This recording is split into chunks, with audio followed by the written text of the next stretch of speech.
एक दिन पहले रिजल्ट के हटाने का क्या मतलब है? और आप गिरफ्तारी पे गिरफ्तारी कर रहे हो, आप अंदर में अंदर भर रहे हो जो लोग वहाँ पे आप प्रदर्शन कर रहे हैं। जातिगत जनगणना होगा तब तो पता चलेगा ना कि किसके पास में है ये पूरा लैंड, कौन लोग हैं जो सुपीरियर क्लासेस में बैठे हुए हैं। आरएसएस के जितने भी प्रोपेगेंडा भरा हुए जितने भी लोग हैं ना, वो वहाँ पे रिक्रूट हो रहे हैं और ये रियलिटी है। सरकार केवल झूठे वादे करती है और काम नहीं करती है। अभी भी जातिवाद बहुत ज़्यादा है। नाम छुपाते हैं बहुत लोग। अपना हक मांगोगे ना, वो मिलेगा ही नहीं। वो तो जब से मोदी जी आए तब से और जातिवाद, गुंडा राज चल रहा है। गुंडा राज, जमीनें कब्जा किए जा रहे हैं लोगों को, गरीबों को, कमजोरों को कुछ नहीं सुनी जा रही है। सबसे बड़ा झूठा चैनल है टीवी चैनल। ये ना टीवी चैनल वाले सबसे बिके हुए हैं। ये जो विरोध प्रदर्शन हो रहा है ना, उसी के खिलाफ में हो रहा है, पहली बात। दूसरी बात सर, जो आप बोल रहे हैं कि जो हमारे शिल्पकार रहे हैं डॉक्टर अंबेडकर जी, उनकी मूर्ति हटाना, वो भी पार्लियामेंट से। एक तो उसकी स्थापना जो हुई है वही बहुत मुश्किल से हुई है, क्योंकि आपको पता है उस टाइम जो कॉन्स्टिट्यूशन असेंबली थी उस टाइम, तो डॉक्टर अंबेडकर ही एक ऐसे थे जो कांग्रेस में होने के बावजूद भी वो कांग्रेस का विरोध भी करते थे। और उसके बाद कई लोग उनके अपोजिशन में भी रहे, क्योंकि हिंदू कोड बिल को लेकर बहुत कॉन्फ्लिक्ट हुआ। उन्होंने रेजिग्नेशन भी दिया अपना कि हिंदू कोड बिल पास नहीं हो रहा है। तो ये मूर्ति बहुत मुश्किलों से वहाँ पे बनी थी। और मूर्ति का जो डायरेक्शन आप देखोगे, मूर्ति की डायरेक्शन इज लाइक कि वो अपनी उंगली दिखाते हैं संसद की तरफ। एक वो सिंबल हो गया हमारे लिए। वो मूर्ति आप कहीं भी देखो ना, कोई भी मूर्ति होती है वो वैसी उंगली दिखाती हुई होती है, क्योंकि वो एक इम्प्लाई करती है उस चीज़ को कि हमारा जो हर प्रॉब्लम का जो सोल्यूशन है ना, वो पार्लियामेंट है। हर प्रॉब्लम के ताले की चाबी वो है, और वहाँ से हटा देना और कहीं और लगा देना, मुझे ये समझ में नहीं आ रहा है। जो पुराना संसद भवन है वहाँ पे कोई काम नहीं हो रहा है ना, अब न्यू पार्लियामेंट में सारी चीज़ें चल रही है ना। आपको कोई क्योस क्रिएट करना है वहाँ पे, ना कुछ होने वाला है वहाँ पे। जो मूर्तियाँ जैसी थी वैसी रहन देते तो क्या हो जाता। और एक दिन पहले रिजल्ट के हटाने का क्या मतलब है? और आप गिरफ्तारी पे गिरफ्तारी कर रहे हो, आप अंदर में अंदर भर रहे हो जो लोग वहाँ पे आप प्रदर्शन कर रहे हैं। तो ये प्रदर्शन पहले भी हुआ था और आज भी उसको लेके है। तो मुझे लगता है कहीं ना कहीं जो सरकार जो है वो अभी इन सब चीज़ों से घबरा रही है, या उनको ऐसा लग रहा है कि हम लोग अभी ओवर पावर कर रहे हैं इनको, तो ठीक है कोई बात नहीं, लोगों की बात ना सुनो, इसलिए जो इतना जनसैलाब पहले भी आया था और आज भी आया उसको निगलेक्ट कर रही है। जब चुनाव होते हैं तो सभी राजनीतिक दल जो है वो सभी बाबा साहब भीमराव अम्बेडकर की बात करते हैं, उनके सिद्धांतों की बात करते हैं। लेकिन जब चुनाव समाप्त हो गए हैं, चाहे वो भाजपा हो, चाहे वो कांग्रेस हो, चाहे वो समाजवादी पार्टी, राष्ट्रीय जनता दल, सभी लोग, तो लेकिन अभी हम देख रहे हैं कि मूर्ति जो हटा दी गई उसको लेकर राजनीतिक दल जो है उस पर वो कोई कुछ नहीं बोल रहे हैं। उस पर क्या कहना चाहिए? सर देखिए, मैं आपको एक बात बताऊँ, ये जो चलते, मैं कोई पॉलिटिकल इंसान नहीं हूँ पहली बात। एज ए स्टूडेंट हमारे लिए जो कोई कुछ करेगा, जो भी सरकार आएगी, इवन हमारी भी क्यों ना सरकार हो, हम क्वेश्चन करेंगे। ठीक है, हमारा काम है क्वेश्चन करना। आप हमको उसका रिजल्ट दो, बस दैट्स इट। जवाब दो, रिजल्ट दो, हमको वही चाहिए। ठीक है, आपने बातचीत में कहा कि हमारी सरकार के, तो क्या आपकी सरकार अभी नहीं है? बिल्कुल नहीं है। हमारी सरकार होती तो शिक्षा इतनी महंगी नहीं होती। हमारी सरकार होती। ये किनकी सरकार है? ये मनोवादी सरकार है सर। ये जो आपने कहा ना कि हमारे लोगों की बात नहीं मान रही है, और हमारे लोग जो इतना यहाँ पे आ रहे हैं उसके बाद भी हमारी बात वहाँ पे नहीं जा रही। और जो लोग, मैं उन लोगों को भी बता दूँ जो ऑपोजिशन पार्टी बोलते हैं, बहुत बड़ी ऑपोजिशन पार्टी है जो संविधान बचाने के साथ में आई थी, एक एजेंडा लेके अपना चली थी कि भाई संविधान खतरे में, उसको बचाना है ना। समाजवादी पार्टी भी एजेंडा लेके आई थी, पीडीए करके आई थी। ठीक है, अब इनके संविधान में, मुझे नहीं पता इनका कौन सा संविधान है जिसमें लोग प्रोटेस्ट में उतरे हैं, कोई बात कर रहे हैं कि आपको मूर्ति वापस पुनर्स्थापित वहाँ पे करनी है, पर वो नहीं कर रहे हैं। ठीक है, एक चीज़। दूसरी चीज़ कि सब क्लासिफिकेशन होता है आपकी सरकार में। सब क्लासिफिकेशन में मना किया डॉक्टर अंबेडकर ने कि जो SC ST की जो कैटेगरीज है उसमें सब क्लासिफिकेशन नहीं हो सकता। कि अगर बात सिर्फ ये है कि किसी को रिप्रेजेंटेशन नहीं मिल रहा है, तो इतना सारा रिजर्वेशन खाली है ना, आप वो दो ना। सबसे पहली बात तो आपको अगर रिप्रेजेंटेशन देना है, पहले तो आप जातिगत जनगणना करवाओ ना। आपके पास कोई सेंसस है ना, आप कर रहे हो। 2021 में सेंसस होना था, ठीक है, वो अभी तक नहीं हो रहा है। आप किस बेसिस पे करोगे सब क्लासिफिकेशन? हम बोल रहे हैं ना, मैं तो बोल रही हूँ आप किसी को कुछ मत दो, जिसकी जितनी हिस्सेदारी उतनी उसकी भागीदारी। जातिगत जनगणना क्यों होनी चाहिए? बहुत सारे लोग तो ग्राउंड पे ये कह रहे हैं कि जाति की बात आप कर रहे हो तो जातिगत भेदभाव बढ़ेगा जातिगत जनगणना से, उससे फायदा कुछ नहीं है, समाज का नुकसान होगा। उस पर क्या? मैं आपको बताती हूँ, जातिगत जनगणना सर इसलिए ज़रूरी है कि पता चलेगा जो हमारी आपने दलित पैंथर सुना होगा ना, दलित पैंथर का मूवमेंट, दलित पैंथर मूवमेंट में ये कहा गया था कि जो रिसोर्सेज हैं हमारे प्राइमरी रिसोर्सेज, लैंड, एयर और जितनी भी प्रॉपर्टीज़ हैं, उसका डिस्ट्रीब्यूशन होना चाहिए, हमारे लोगों के लिए होना चाहिए, क्योंकि हमारी लड़ाई यही रही है। आप इक्वालिटी बोल दो भाई, जिसके पास में रिसोर्सेज है, जिसके पास में पैसा है, सब कुछ उसके पास में, हमारे पास में, हमारे लोगों के पास में ज़मीन नहीं है, किसानों के पास ज़मीन नहीं है, वो किसी और की इसमें खेती कर रहे हैं, लोन पे लोन, और उसके बाद अब वो लोन भर नहीं पा रहे हैं। ठीक है, ये दलित पैंथर का मूवमेंट था। अब हमारे लोगों के पास में रिसोर्सेज है नहीं, अब वो कैसे करेंगे? ये जातिगत जनगणना होगा तब तो पता चलेगा ना कि किसके पास में है ये पूरा लैंड, कौन लोग हैं जो सुपीरियर क्लासेस में बैठे हुए हैं। जो सुप्रीम कोर्ट का पैनल ही था उसमें एक दलित और बाकी एसटी का कोई नहीं, और आप सब क्लासिफिकेशन की बात करो, एसटी दोनों के लिए, एसटी कहाँ से आया भाई? उसमें पिटीशन कोई एसटी की डली नहीं थी, किसी ने पिटीशन नहीं डाली, तो आप एसटी की बात कैसे कर सकते हो? मतलब ये मेरे साथ में खड़े हैं, आप इनको भी लपेटे में ले लो, उनका बोलने वाला कोई नहीं है। और ओबीसी की तो हम क्या ही बात करें, उनके रिजर्वेशन छीना जा रहा है, उनको कुछ पता नहीं चल रहा है। अच्छा, आप डीयू में पढ़ती हैं, देश का जो है सबसे टॉप यूनिवर्सिटी में उसे गिना जाता है, गिना क्या जाता है वो है, और क्या लगता है कि अभी भी देश में जातिवाद है? क्योंकि बहुत सारा अब शहरीकरण हो गया, लोग कहते हैं कि बहुत सारे लोग, ये सिर्फ हम नहीं, बहुत सारे लोग कहते हैं कि अब तो जातिवाद नहीं है, अब तो सब जो है बिल्कुल ठीक है, लोग मेट्रो में सफ़र कर रहे हैं, लोग कहीं भी उठ बैठ रहे हैं, एक साथ घूमना फिरना उठना बैठना सब हो रहा है। आपको ऐसा सच में ऐसा कुछ अनुभव है, ऐसा लगता है या डीयू में पढ़ते हुए या शहरों में कि जातिवाद अभी है, कुछ ऐसा लगता है? या अगर लगता है तो बताएं, नहीं है तो वो आप सच बताएं जो भी आपको। बिल्कुल मैं सच बताती हूँ, अभी की न्यूज़ है शहीद भगत सिंह की, मैं आपको बता देती हूँ। मुझे नहीं पता कौन बोल रहा है कि वहाँ पे जातिवाद नहीं है। एक दलित लड़के को सिर्फ ये बोल के उनको प्रताड़ित किया गया उनके प्रिंसिपल के द्वारा कि तुम दलित हो, उसको 15 घंटे अंदर बंद करके रखा गया है, उसकी मार पिटाई हुई है, और वो वीडियो आई है हमारे पास में। हम लोग के ऐसे के पास में जब वो वीडियो आई, हम लोग उनसे बात करने के लिए गए, तो हम उस लड़के का प्रॉपर वीडियो है और वो बहुत वायरल चल रहा है, ये बोल के कि भाई जैसे ही उन प्रिंसिपल को पता चला कि मैं चमार कैटेगरी से आ रहा हूँ, तो धीरे धीरे करके वो मेरे साथ में बदतमीज़ होते गए, मेरे साथ में मारपीट होती गई, और 15 घंटे मुझे बंद करके रखा गया। अब ये बताइए, ये जातिगत भेदभाव नहीं है? ये दिल्ली यूनिवर्सिटी की बात है, शहीद Bhagat Singh south campus college, अच्छे से मैं स्पेसिफाई भी कर दूं, और आप लोगों को प्रूफ चाहिए तो मैं आपको प्रूफ भी दे दूंगी, वीडियो है उस लड़के का हमारे पास में।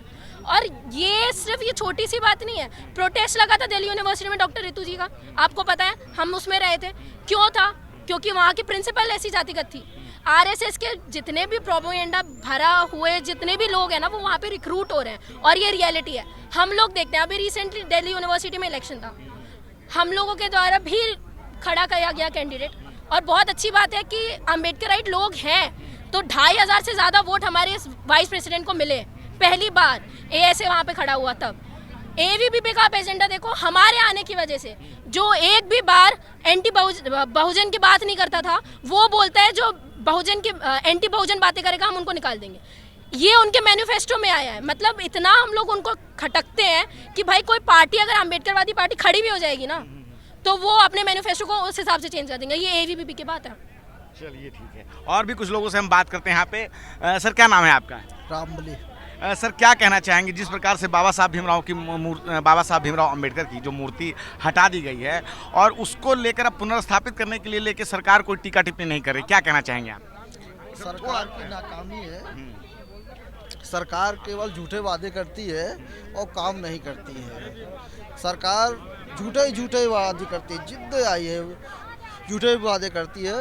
हमारे बाबा साहब की जहाँ पे मूर्ति थी वहीं पे लगनी चाहिए, ठीक है जी। और जो है कि हम लोगों को एक होना पड़ेगा, तभी हम लोगों को बात सुनी जाएगी, वरना कोई सुनने वाला अभी एक है कि नहीं है? अभी क्या आपको एक नहीं, हमारे समझ से तो अभी एक नहीं है।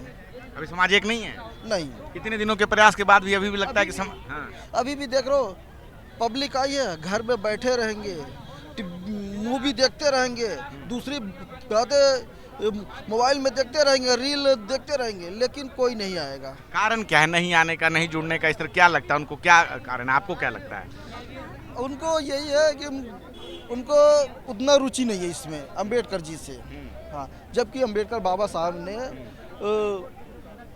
सभी के लिए बहुत कुछ किया है, लेकिन ये लोग उसमें रुचि नहीं रखते हैं। हम लोगों को इससे जुड़ना पड़ेगा बहुत, और अपने बच्चों को इसमें जहाँ भी कुछ भी प्रोग्राम होता है वहाँ पे लाना पड़ेगा।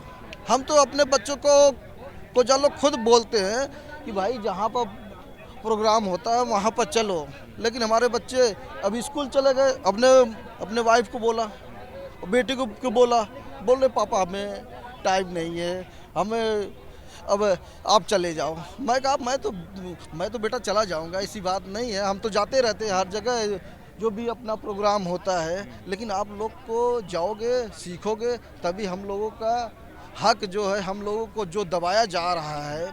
मैं मार्केटिंग का मैं काम करता हूँ, मैं देखता हूँ कि हर जगह जातिवाद फैला हुआ है, हर जगह जातिवाद अभी फैला हुआ है। 2024 का भारत चल रहा है, आप कह रहे हैं जातिवाद फैला हुआ है। अब कहाँ, अब तो मेट्रो चल रही है, सब कुछ देश में शहरीकरण है इतना ज़्यादा, अब तो जातिवाद वैसा कुछ नहीं, मतलब लोग जो कह रहे हैं अभी भी जातिवाद बहुत ज़्यादा है।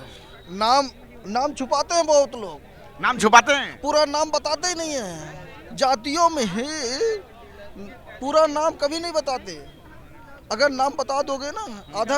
अच्छा, पूरा नाम कोई किसी को बता देगा तो क्या हो जाएगा? हाँ, तो उसमें क्या होता है ना, जातियों में ही सब कुछ छुपा हुआ है।